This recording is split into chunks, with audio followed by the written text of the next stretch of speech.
Hi everybody, and welcome to our module on polymerase chain reaction. Polymerase chain reaction, or PCR, is a laboratory technique whereby DNA molecules in a sample are amplified or copied to make multiple copies of DNA. And this has a number of uses. For example, you can make more DNA from a very small amount in a sample. In addition, you can use PCR to determine if DNA is present by seeing if it amplifies via this technique. And then finally, you can also determine the amount of DNA by seeing how quickly it amplifies. If you start with lots of DNA, it will amplify rapidly. If you start with very little DNA, it will amplify slowly.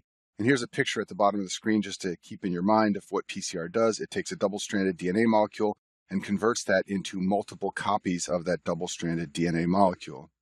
The way PCR works is that you put a sample containing the DNA of interest into a tube with a number of other ingredients, which will then be heated and cooled over and over in cycles. The other ingredients you need in the tube include DNA polymerase, which is the enzyme that will copy DNA. And then, as you may know, if you've watched the videos on DNA replication, DNA polymerase requires a primer. In other words, it requires a short stretch of nucleic acids in order to begin making more DNA. So you have to put a primer in with the sample. That primer is a single-stranded DNA segment, and it's complementary to the DNA that you want to study. So for example, if you wanted to amplify DNA that was complementary to this short nucleic acid sequence I've shown on the screen here, this is the primer that you would use. And then finally, of course, you need to add nucleotides, which will be used by DNA polymerase to make more DNA. The way that PCR works is you put all those ingredients into a tube and then you heat and cool the tube. This is called a cycle.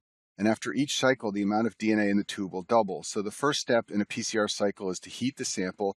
This denatures double-stranded DNA into single strands. You then cool the sample and the primer anneals or binds to the complementary DNA if it is present. Then you warm the sample and DNA polymerase will elongate from the primer and make new DNA. And you repeat this process in cycles, and each cycle generates more DNA. So here's a picture from the web just to make this very clear. On the left side of the picture, we have our initial ingredients. The green structure is the original DNA to be replicated. The red structure is the primer, and the blue is the nucleotides. We then heat the sample, and the DNA denatures, as we see right here. We then cool it slightly so that the primer anneals. We then warm it so that DNA polymerase begins elongating the strands. And you can see here that now we're going to get 2 DNA strands where we began with only 1 DNA strand. We then repeat that process in another cycle, and we go to 2 to 4, and then we can repeat it again. We'll go from 4 to 8. And you can see that how you very rapidly get lots of DNA, even from a tiny amount in an initial sample.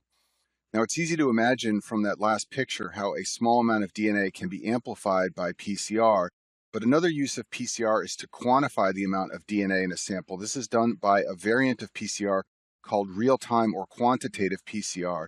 In this case, PCR is done in the presence of a fluorescent dye, and the amount of dye that's taken up is proportional to the amount of DNA in the sample. So if there's more DNA, there's more fluorescence. So the way this is done is the amount of fluorescence is detected as PCR is ongoing. If there's a rapid increase in fluorescence, this means the initial sample contained more DNA. If there's a lesser rise in fluorescence over time, it means the initial DNA sample had a relatively small amount of DNA.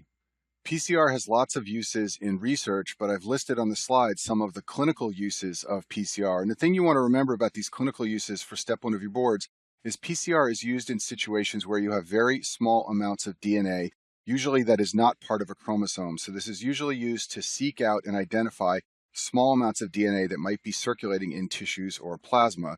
So one use along those lines is to diagnose herpes simplex virus encephalitis. Herpes simplex is a DNA virus. And in patients who have encephalitis from this virus, there will be small amounts of herpes simplex DNA in the cerebrospinal fluid. And you can use PCR to amplify those small amounts of DNA and make the diagnosis. PCR can also be used to measure an HIV viral load. Now, this may seem confusing to you because you may know that HIV is an RNA virus. However, to use PCR for viral load measurement, the enzyme reverse transcriptase is used to make a copy of the virus's RNA. This is called cDNA. And then you can use PCR to amplify the cDNA. And the amount of cDNA produced over time indicates the viral load, as we just discussed for quantitative PCR. And this is one of the standard tools for monitoring viral load in HIV patients. And that concludes our module on PCR.